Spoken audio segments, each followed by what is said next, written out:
Vieras que hace como 2 años, mi esposa y Santi y yo tuvimos que hacer un viaje de donde vivimos, en Jacksonville, Atlanta, porque teníamos un trámite, un documento que renovar. Y entonces hicimos todo el plan para movernos allá en nuestro carro, en una van que tenemos. Y mi esposa y yo, ¿verdad?, nos sentamos a ver las horas y vamos a aprovechar para conocer un poquito de la ciudad de Atlanta. Estamos como a 5 horas de distancia de ese lugar. Y entonces dijimos, bueno, vamos a irnos bien temprano a las 4 de la mañana, ¿verdad?, para irnos por pista cuando está oscuro y llegar temprano a Atlanta, pasar el día ahí, conocer un poco del centro y al día siguiente hacer el trámite, y ya al tercer día pues ya devolvernos tranquilos, pasar por otro lugar que se llama Savannah, Georgia, que también es muy bonito, es muy histórico. Bueno, alistamos todo, las maletitas, alistamos una hielera con sándwich y unos fresquitos, porque a esa hora de la mañana pues que es como complicado parar en un lugar a comer, y le preparamos a Santi los juguitos, la frutica, el bananito, ¿verdad?, todo listo, y nos enrutamos. Como a los 20 minutos de estar manejando, se enciende una luz del tablero que en la vida había visto. Y yo no soy mecánico, entonces me entró a mí una angustia, porque digo yo, ¿qué significará esta luz? ¿Verdad? Entonces lo primero que pienso, voy a detenerme en una bomba para ver qué le puedo revisar, lo cual es muy tonto, porque como yo no soy mecánico, ¿verdad?, si yo abro la tapa y me pongo a ver, no voy a entender nada. O sea, yo sé que está la batería, que está el motor, pero de ahí en fuera, o sea, yo no sé por qué los hombres nos da por mover los cables como si eso va a arreglar algo, ¿verdad? No tiene sentido. Pero como buen hombre lo hice, porque no puedo quedar mal enfrente de mi esposa. Amén, ¿verdad? Así es. Bueno, como no encontré nada, le digo, no, me dice, démosle, vamos, ¿verdad? Ella muy sabia, ¿verdad? Me dijo, démosle, vámonos. Porque la meta era estar al mediodía en Atlanta como diera lugar. Entonces de ahí agarramos el carro y le sigo dando, y ya nos metemos en pista, pistas grandes de 4 carriles de cada lado, y pasan furgones, ¿verdad? Y uno va y vamos ahí en la van, ¿verdad? A mí no me gusta manejar de noche, era oscuro todavía. Y de un pronto a otro yo empiezo a ver que la manivela se empieza a poner dura y el radio se empieza así a apagar. Se me puso feo el asunto y los furgones me pasaban. Entonces yo me tiro al lado derecho, empiezo yo en una angustia. Y entonces yo, el instinto, hago a tirarme ya a la calzada, que da un espacio, ¿verdad? Y ahí me estaciono. Y le hago a tratar de encender el carro. Ya no me encendió más. Oscuro, pasaban los furgones. Y yo empiezo, ¿ahora qué hacemos? Cuando uno está en un país que no es el de uno, hay muchas cosas del sistema que uno no entiende, que uno no sabe qué hacer. Tal vez no tiene uno tantas relaciones con personas que le puedan ayudar en situaciones de ese tipo. Y entonces le digo a Gaby, mi amor, ¿qué hacemos? Otra vez me bajo, vuelvo a abrir la tapa del carro para ver si el Espíritu Santo me guiaba, el don de sospecha, algo. Nada, estaba nublado, entenebrecido el entendimiento, estaba horrible el asunto. Y entonces me voy para la parte de atrás del carro y me frustro con Dios. Y le digo, Dios, disculpen la expresión, manda huevo, manda la parada. O sea, tú sabías que este fin de semana teníamos que ir, estos días íbamos para Atlanta, que este trámite es importante para nosotros, y precisamente este fin de semana se nos tiene que fregar el carro. Y empiezo yo en esa lucha ya, yo molesto, me empiezo a molestar con Dios. Y mi esposa me dice, dale, trate de encenderlo, y le doy y nada. Y yo digo, no, entre más lo doy, más lo jodo, ¿verdad? Más se friega el carro. Y entonces yo no sé cómo, ella viene y me dice, déjeme intentar a mí, porque ella sí tiene el Espíritu Santo, yo no, ¿verdad? Y donde se va al lugar del chofer, del piloto, hace encender y enciende el bendito, el infeliz carro. Yo le di como 10 veces, conmigo no, con ella sí. Entonces le digo, córrase y vámonos, porque no sé, yo le digo, papú, póngale, mamita. Y entonces se cambia ya, Santiago gritando, yo todo mosqueado ya, y vámonos. Pero donde yo me monto, empiezo a acelerar, yo siento que el carro no está bien. Es algo, o sea, los que tienen carro, usted sabe que su carro no anda bien, algo no está bien. Y entonces de aquí me salió a decirle, Señor, por favor, permítenos llegar a una zona de descanso. En Estados Unidos, como tienen esas carreteras tan grandes, donde los choferes de tráiler y la gente viaja por las interestatales, son horas y horas y horas y horas viajando de lado a lado.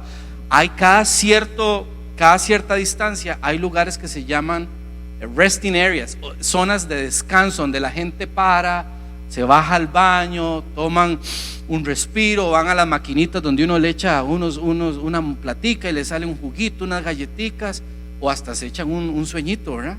Yo le dije, Señor, permítenos llegar a una zona de descanso. No había yo terminado de decir eso cuando veo un rótulo que dice resting area. Yo dije, aquí es, a una milla. Y Señor, una milla, por favor. Yo quería hacer como los picapiedra, que los pies me atravesaran para empezar, para que el carro no se me apagara. Hermanos, para no cansarlos con la historia, pudimos literalmente llegar. El carro se metió a la zona de descanso y tenía una pequeña inclinación, y ese impulso permitió que el carrito automático, carros automáticos tras de eso, bajar y estacionarnos. Entonces yo pude descansar un momentito, pude tomar un aire, porque mi temor era los furgones, mi hijo, mi esposa, la responsabilidad, un lugar donde yo pudiera pensar claramente cómo solucionar esa situación, cómo encontrar una salida para esa situación. Pero ya para cuando ya habíamos llegado, yo estaba mosqueado con Dios, ya yo estaba enojado con Dios. ¿Por qué les cuento esto? ¿Por qué les cuento esto? Porque así como a nosotros se nos dañó el carro cuando teníamos los planes, cuando teníamos todo diseñado, muchas veces así nos pasa en la vida a nosotros. Y yo me mosqueé, me estresé, no estaba pensando claro, estaba yo 100% enfocado en la circunstancia, en la adversidad. Ya yo en mi mente empecé a maquinar cuánto me va a costar a mí este arreglo. Ahora, ¿cómo voy a hacer para llevarme el carro? ¿Cuánto me va a cobrar a mí una grúa? Ya estábamos como a 45 minutos de la casa y yo empiezo a hacer números. Tras de todo, hermanos, íbamos a hacer ese trayecto con un presupuesto, y para ser sinceros, era un presupuesto limitado. Yo no tenía ahí chance para ir a andar comprando partes en la guacamaya ni nada de esa historia. Estábamos apretados. Y cuando llegamos a ese lugar, mi esposa me dice, vaya, pregúntele a esos chavalos a ver si le ayudan. Vaya, dígale a ver si le ayudan. Entonces ya ahí yo, ¿verdad? Disculpe, vea, es que me está fallando el carro. Yo creo que es o la batería o es el alternador, ¿verdad? Usted no tiene algo ahí para puentear el carro. Entonces ya llegaron, ya unos chavalos con una máquina, lo prensaron y encendió el carro. Y dije, ya, era la batería, se me había descargado. Donde apago el carro, no me volvió a encender. Era el alternador lo que estaba dañado.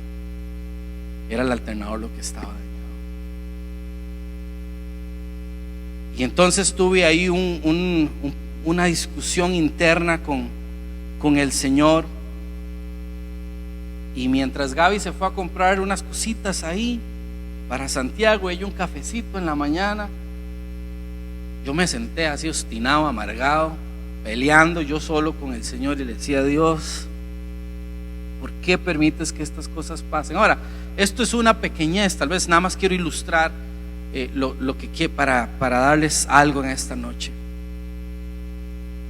Y cuando estaba así sentado, empecé a ver a Santiago corriendo en las áreas verdes, feliz de la vida. Él no estaba pensando que el tata estaba preocupado por lo que le iba a costar el alternador, la grúa, que íbamos a llegar tarde, que tal vez teníamos que volvernos a la casa, que el carro se nos había dañado.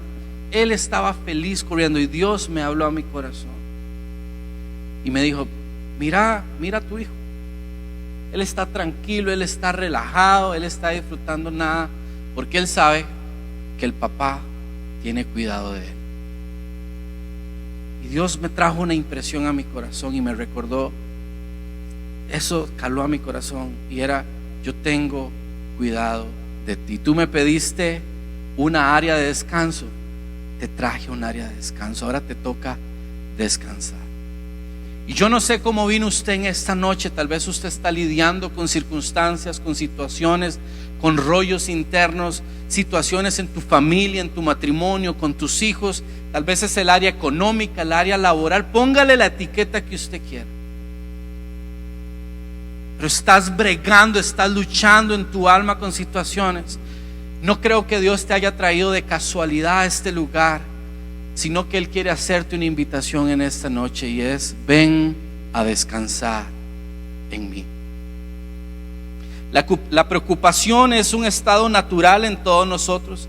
Sin embargo, normalmente ella viene de una raíz de incredulidad, porque no creemos que Dios sea capaz de darnos la salida de la circunstancia que estamos viviendo. Cuando la preocupación se apodera de nosotros, esto es un indicatorio de que no hemos conocido a Dios, que necesitamos profundizar en nuestra relación con Dios. Y es que aunque tal vez no recibamos la respuesta que esperamos, o la solución que estamos deseando, nosotros debemos vivir confiados, creyendo y entendiendo que Dios está en control. Diga conmigo: Dios está en control. Él tiene cuidado. Él tiene cuidado de nosotros. Mateo 6:25, Jesús dice: por tanto os digo, no os afanéis por vuestra vida, ni qué habéis de comer o qué habéis de beber, ni por vuestro cuerpo, qué habéis de vestir. ¿No es la vida más que el alimento, y el cuerpo más que el vestido? Y nos afanamos por cosas, nos afanamos por situaciones, como me pasó a mí. Estaba yo mosqueado, refunfuneando contra Dios, y creo que todos hemos estado en ese lugar que preguntamos: Dios, ¿por qué? ¿Por qué a mí? ¿Por qué si yo soy fiel? ¿Por qué si yo soy bueno? ¿Por qué si aquí estoy pulseándola me pasa eso a mí? ¿O solo a mí me pasa eso? ¿Le ha pasado a usted eso? Amén. Todos hemos luchado con ese pensamiento. Pero sabes, ese día Dios me acordó, deja de estar preguntando por qué, sino para qué. Y es que los procesos en nuestras vidas, las adversidades, las crisis, las pruebas, como lo quieras llamar, Dios las permite para refinar nuestra fe. Las crisis en nuestra vida son la oportunidad perfecta para Dios, para ver de qué estamos hechos y de quién estamos abrazados. ¿A quién estamos abrazando? ¿A qué estamos aferrados? ¿En dónde estamos anclados? ¿Dónde estamos nosotros cimentados? Y una y otra vez, mis amados hermanos y hermanas en el Señor, yo tengo que estar viéndome hacia adentro, ver hacia mi interior y revisar mi corazón, mis intenciones, mis motivaciones, y dónde están mis ojos puestos. Dice la palabra: puestos los ojos. ¿En quién? El autor y el consumador de nuestra fe. Pero Dios no desperdicia ninguna desgracia, entre comillas, ninguna crisis, porque todo lo que tú y yo vivimos, ¿sabes para qué es? Para la gloria de Él. todo el sufrimiento que has estado pasando, todo el dolor que has estado pasando, Dios no desperdicia ni un solo momento, porque Él quiere glorificarse en tu vida y Él quiere traer paz y traer descanso aún en medio de las peores circunstancias que estés pasando. Así que esta noche vengo a decirte: ánimo, ánimo, no te desanimes.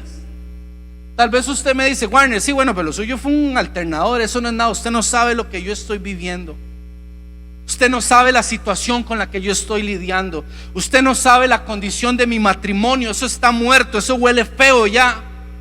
Mi relación con mis padres está quebrantada. Mi relación con mis hijos, no encuentro salida. Dios hoy te está llamando a descansar y a confiar en Él.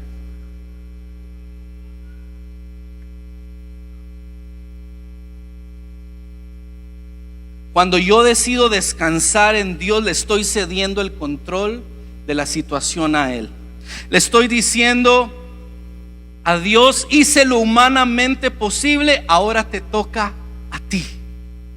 Y es que Dios es experto en los imposibles. Él es experto en hacer lo imposible posible. Y Dios quiere llevarnos a lugares de reposo aún en medio de los momentos más turbios de nuestra vida. Ahí Él quiere revelarse como tu paz. Ahí Él quiere revelarse como tu proveedor. Ahí Él quiere revelarse como tu fortaleza. Ahí Él quiere revelarse como el Dios que te puede sanar, te puede restaurar y te puede traer una vez más al diseño, al propósito original por el cual tú y yo fuimos creados. Hay una canción famosa en Estados Unidos de cristiana que se llama Jesus Take the Wheel, que es: Jesús toma el control, toma la manivela del carro, el volante del carro. Jesus Take the Wheel. Qué difícil es cederle el control a Dios. ¿Cómo nos cuesta someternos a Dios? Y está en la naturaleza humana hacer las cosas a nuestra forma, a nuestra manera, como a nosotros, disculpe la expresión, nos da la gana. Y cada vez que nosotros nos aferramos al volante de nuestra vida, estamos pecando contra Dios. Estamos diciendo: Dios, no me interesa lo que tienes que decir para mí, no me interesa donde tú me quieras llevar, yo sé lo que es mejor para mí. Y le damos la espalda a Dios y nos vamos por caminos que no nos conducen a nada. Dice la palabra de Dios que hay caminos que al hombre que le parecen, ¿cómo? Derechos, pero su fin es muerte. Son muerte. Y esta noche tal vez has estado aferrada al volante de tu vida. Dios te está diciendo: muévete, porque yo te quiero dirigir. Descansa en mí. Hay otra frase que usan mucho en Estados Unidos, y es que Dios, Él levanta la parte más pesada. Él levanta la parte más pesada. Él tiene cuidado de lo más pesado, de la parte que a nosotros no podemos sobrellevar. Tenemos a alguien que va con nosotros, que no te desampara, que no te deja y nunca te dejará. Hay dos relatos en la palabra de Dios muy conocidos. Creo que tal vez la mayoría de nosotros lo conocemos. Uno está en Mateo capítulo 8, verso 23 al 27. Dice: luego Jesús entró en la barca y comenzó a cruzar el lago con sus discípulos. 24. De repente se desató sobre el lago una fuerte tormenta con olas que entraban en la barca. Dice: pero ¿qué? Jesús dormía. Dice: y los discípulos fueron a despertarlo. Señor, sálvanos, ¿no ves que nos vamos a ahogar?, gritaron. Y me llama la atención porque los discípulos eran pescadores. Era gente que conocía, eran expertos en el área. Yo estoy seguro que esa no era la primera tormenta que ellos atravesaban, pero esta tormenta era distinta. Esta tormenta era diferente. Y ellos llegaron a sacudir a Jesús, y conocemos el final de la historia, cuando Jesús se despierta y les dice: hombres de poca fe, y habla bonanza y todo vuelve a la tranquilidad. Pero hay otra historia que está en Mateo 26, versículo 36 al 38, y eso fue el preámbulo de la pasión de Cristo hacia la cruz del Calvario. Dice en el monte, en el huerto de Getsemaní, dice: entonces Jesús fue con ellos al huerto de los olivos llamado Getsemaní, y dijo: siéntense aquí mientras voy allí a orar. Le estaba hablando a unos discípulos que se trajo con él. Se llevó a Pedro y a los hijos de Zebedeo, Santiago y Juan, y comenzó a afligirse y a angustiarse, y les dijo: mi alma está destrozada de tanta tristeza hasta el punto de la muerte. Quédense conmigo y velen conmigo. Este par de historias tienen algo en común. Seguimos, hay más versos por ahí. Y dice: y él se adelantó un poco más y se inclinó el rostro en tierra mientras oraba: Padre mío, si es posible, pasa de mí esta copa de sufrimiento. Sin embargo, quiero que se haga tu voluntad, no la mía. Y dice: y luego volvió a los discípulos, ¿y cómo los encontró? Le dijo a Pedro: no pudieron velar conmigo ni una hora. ¿Hay más? Velen y oren para que no cedan a la tentación, porque el espíritu está dispuesto, pero el cuerpo es débil. Entonces Jesús los dejó por segunda vez y oró: Padre mío, si es posible, pasa de mí esta copa, a menos que cuando yo la beba, entonces hágase tu voluntad. Entonces dice: cuando regresó de nuevo a donde estaban ellos, los encontró ¿cómo? Dormidos, porque no podían mantener los ojos abiertos. Estas dos historias tienen un detalle en común. En la primera historia, ¿quién estaba dormido? ¿Quién? En esta segunda historia, ¿quiénes estaban dormidos? Los discípulos. Escucha aquí al principio. Las cosas que a usted y a mí nos afanan de esta tierra, a Jesús lo hacen dormir. Él no tiene problema en llamar a bonanza en medio de la tempestad.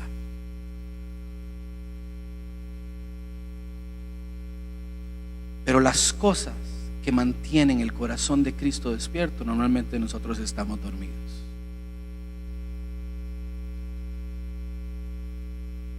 No sé por lo que estás pasando. Tal vez no sientas que Jesús, que Dios está en la situación, pero Él está ahí.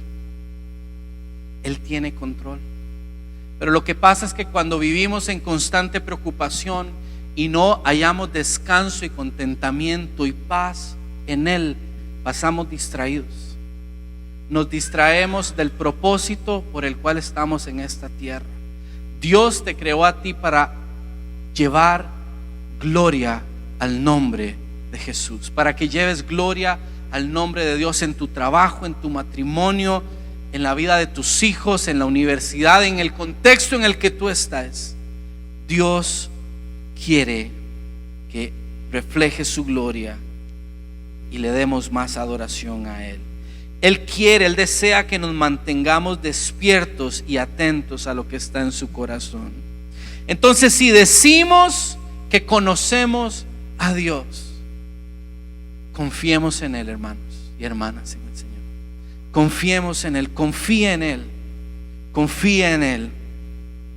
Cuanta más cuanta más revelación tengamos de quién es Dios, más confianza tendremos en su persona y más descansados viviremos. Ahora déjame decirte algo, el tema del descanso, yo no estoy hablando de vivir en una hamaca en la playa con una piña colada. Yo no estoy hablando de eso, estoy hablando de hallar descanso incluso en medio de la crisis, en el desorden más grande que vos puedas estar viviendo. Que encuentres paz en Él, porque paz no es ausencia de problemas. Paz no es ausencia de oposición o circunstancias adversas. Paz es tener completo entendimiento que en medio de ese huracán que yo estoy viviendo, Dios sigue en control.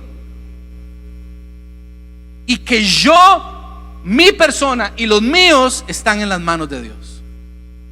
Tu vida está en las mejores manos, en las manos de Dios. Tal vez no vayas a ver el resultado que esperabas, tal vez el outcome, el resultado de la situación que tú esperabas, tal vez no va a ser lo que tú tenías en mente, pero algo sí te puedo asegurar, es que Dios tiene planes de bien para vos. Dios tiene planes de bien para tu vida, y Él no te dejará. Entonces, ¿qué debo hacer para combatir el afán, la duda y la preocupación? Número 1, debo llenarme de la palabra, meditar en ella constantemente, recordarla y declararla sobre nosotros y sobre los nuestros. Nunca voy a olvidar un pasaje. Antes, hace muchos años, había miércoles de búsqueda de adoración. Me acuerdo que el pastor Dan dio una meditación, la tengo fresquita, y él decía: Dios no tiene plan B, ¿verdad? Dios no tiene llanta de repuesto, decía él, ¿verdad? Dios no se equivoca, Dios está en el asunto, Dios está inmiscuido ahí en tu vida en medio de cualquier circunstancia. Pero él decía: no podemos vivir nuestra vida con el indicador de la gasolina en vacío, en empty. Tenemos que estar siempre llenos. Y hoy te pregunto: ¿cómo está tu corazón? ¿De qué te estás llenando? ¿Qué es lo que estás dejando entrar a tu vida? ¿Estás meditando en la palabra de Dios? ¿Estás pensando constantemente en la palabra de Dios? Porque una mente vacía, una mente ociosa, es un taller para que el enemigo pueda hacer con vos y conmigo lo que le dé la gana. Entonces, si hay palabras y constantemente estoy yo pensando en las promesas, en la palabra de Dios, puede venir lo que sea que yo voy a hacer, como lo que dice el Salmo 1. Dice: bienaventurado el varón que no anduvo en consejo de malos, ni estuvo en camino de pecadores, ni en silla de escarnecedores se ha sentado, sino que en la ley de Jehová está su delicia, y en su ley medita de día y de noche. Dice: y será como árbol plantado junto a corrientes de aguas, que da fruto a su tiempo, y su hoja no cae, y todo lo que hace prospera. ¿Cuántos quieren ser como esa persona que el salmista nos declara en el Salmo 1? Amén. Tenemos que meditar en la palabra, hermanos. ¿Qué está entrando a nuestra mente? ¿Qué estamos dejando? ¿Qué información está entrando? 2, tengo que aprender a soltar. Un hermano un día me dijo: you need to let go and let God. Necesitas soltar y dejar que Dios haga. Suelta y deja que Dios haga. Suelta el volante de tu vida, pásate al de copiloto y sé testigo de la gloria de Dios en tu vida. Permite que Dios se glorifique en tu vida. Mira, cuando leemos las escrituras y vamos al Antiguo Testamento, una y otra vez Dios le da la victoria a Israel. Pero me llama la atención que una y otra vez en esos relatos dice: y Dios lo hizo así para que nadie se llevara la gloria, y todos supieron que fue por la mano de Dios. No le estorbemos a Dios. Muévase y deje que Dios haga, porque de esa crisis Dios se va a glorificar, no solo por ti, pero más elevado que eso, es por amor a su nombre, para gloria de su nombre, y que a través de tu testimonio, de ese quebranto, de esa crisis, que la gente diga: no entiendo cómo ese matrimonio, no entiendo cómo esa familia, en medio de esa situación, ellos siguen glorificando y exaltando a Dios. Pero es que tus fuerzas no vienen de esta tierra, tu refugio no lo encuentras en esta tierra, en algo material, pero tu descanso lo encuentras en Cristo. Número 3, cambie su forma de hablar y de orar. Cambie su forma de hablar y de orar.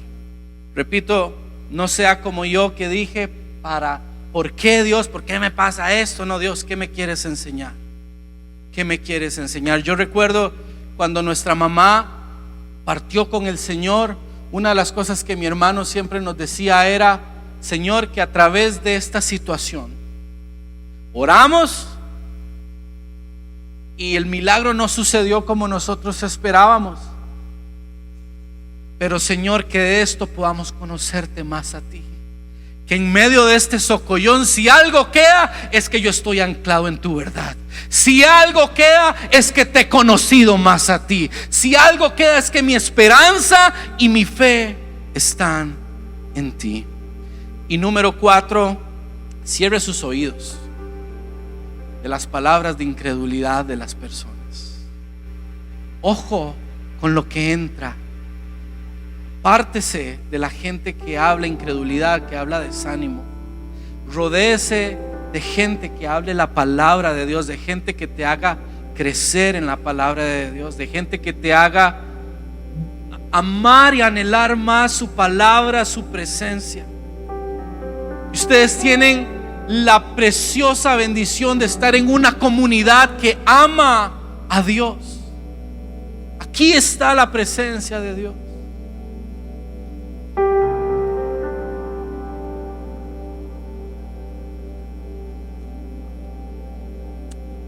Al final de nuestra aventura para ir a Atlanta, no les terminé el chisme santo, ¿verdad? ¿Quieres saber, verdad? No los voy a dejar picados, tranquilos. Al final vean lo que pasó. Dios nos dio una salida, porque Dios siempre nos da una salida. Diga conmigo: Dios siempre nos da una salida. Al final levantamos el teléfono, llamamos a unos amigos norteamericanos y les dijimos: vean, nos pasó esto. Me dice el hermano: ¿dónde están? Le digo: no sé. Y empezamos ahí, ya encontramos con el GPS, encontramos la locación. Me dijo: denme un ratico. Ese ratico se convirtió en 1 hora. No nos gusta esperar. Yo no sé cuánto esté durando tu proceso. Yo no me puedo atrever a decirte que hoy se termina eso que estás pasando, esa adversidad. Puede ser que hoy esté de noche, esté oscuro, pero va a amanecer para ti.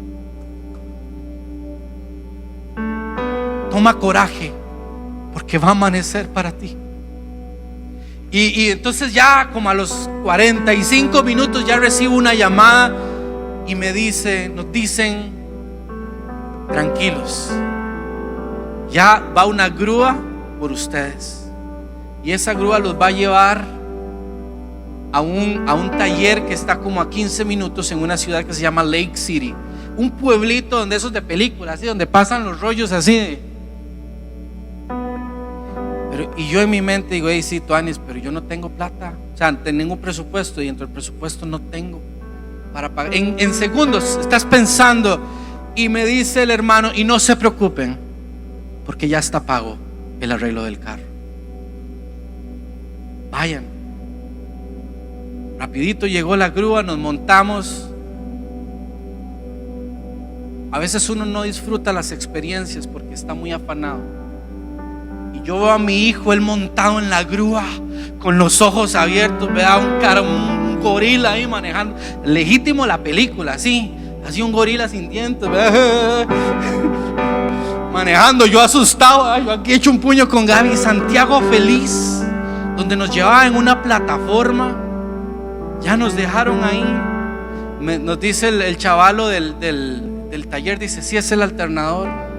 En 45 minutos el carro está y ustedes se van a poder ir. Fuimos, comimos, volvimos, nos montamos en la van y seguimos. No llegamos a la hora que teníamos que llegar, pero llegamos. Ese día tal vez no conocimos lo que queríamos conocer, pero conocimos. Pudimos hacer el trámite que teníamos que hacer, que era la razón, el corazón del viaje, y Dios nos permitió hacer eso. Y vimos la mano de Dios. No te desanimes, vas a ver la mano de Dios. Pero esta noche quiero decirte, descansa en Él. Reposa en Él. En Él encontramos reposo y descanso. Dice la palabra de Dios con este verso. Cierro estos dos versos. Dice primera de Pedro 5:7. Echando toda vuestra ansiedad. ¿Sobre quién? ¿Sobre quién, iglesia? Sobre Él, porque Él tiene cuidado de vosotros. Y Filipenses capítulo 4 versos 6 y 7 nos dice que por nada estemos afanosos, sino que sean conocidas vuestras peticiones delante de Dios en toda oración y ruego. Y termina diciendo, con acción de gracias. Es muy fácil dar gracias cuando ya uno vio la respuesta. Es muy fácil alabar y venir aquí, saltar y levantar manos cuando ya usted tuvo la respuesta. La parte dura es adorar cuando uno está del otro lado del mar, cuando el mar no se ha abierto. Dice la palabra que María, la hermana de Moisés, adoró cuando cruzaron, y eso está muy bien. Hay que celebrar, hay que adorar los actos, las grandezas y las proezas de Dios. Pero hay otro nivel de adoración, que es cuando yo soy capaz de adorar en medio de mi dolor, en medio de mi quebranto, en medio de mi aflicción, en medio de lo que yo llamo mi desgracia. Ese es otro nivel de revelación, de adoración. Y esta noche, para cerrar, número uno, quiero invitarte a que rindas a los pies de Cristo todas tus preocupaciones, todo aquello que te ha tenido agobiado o agobiada. Tú y Dios saben que si estás luchando con algo, entrégaselo a Cristo. Y número dos, escoge adorar. Decide adorar. Decide adorar a Dios. Suelta, deja ir, muévete al lugar de copiloto y deja que Él tome el control. Señor, gracias por esta noche.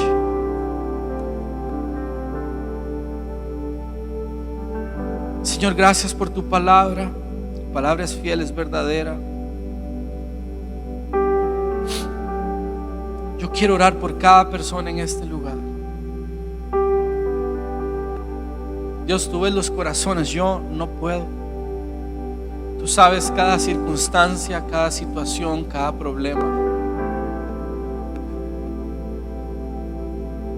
Señor, pero así como yo en una forma muy natural te dije, Señor, déjame llegar a una área de descanso. Dios, que en esta noche podamos encontrar descanso en ti, reposo en ti, Señor. Y toda persona, Señor, que en esta noche esté aquietada en su alma, en su corazón, que no puede ver con claridad, Señor, esta noche te rendimos nuestras emociones. Dígale, Señor, yo te rindo mis emociones. Te rindo esta situación de la cual yo no tengo control.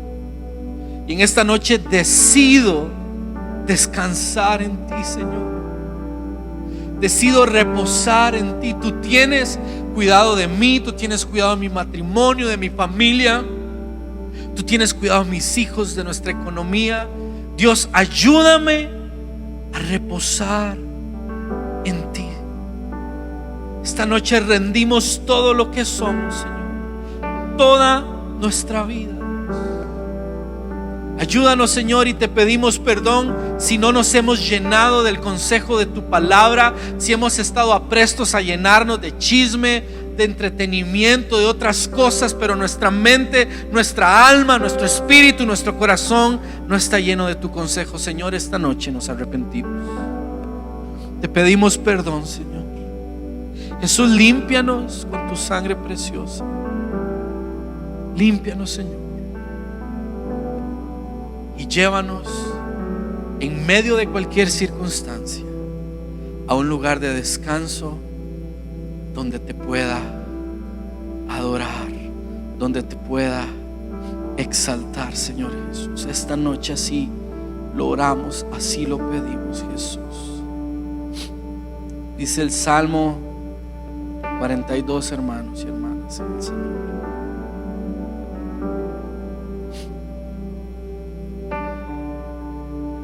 Versículo 11: ¿por qué te abates, alma mía? ¿Y por qué te turbas dentro de mí? Espera en Dios, pues he de alabarle otra vez.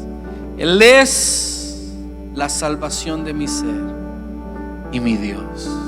Él es tu salvación, Él es tu alto refugio. Dice la palabra de Dios, el salmista haciendo una declaración: tú eres escudo alrededor de mí, mi gloria y el que levanta mi cabeza. Señor, gracias porque tú eres el que levanta nuestras cabezas en esta noche. Traes paz, consuelo y contentamiento en esta temporada de nuestra vida. Vamos a ponernos de pie por un segundo.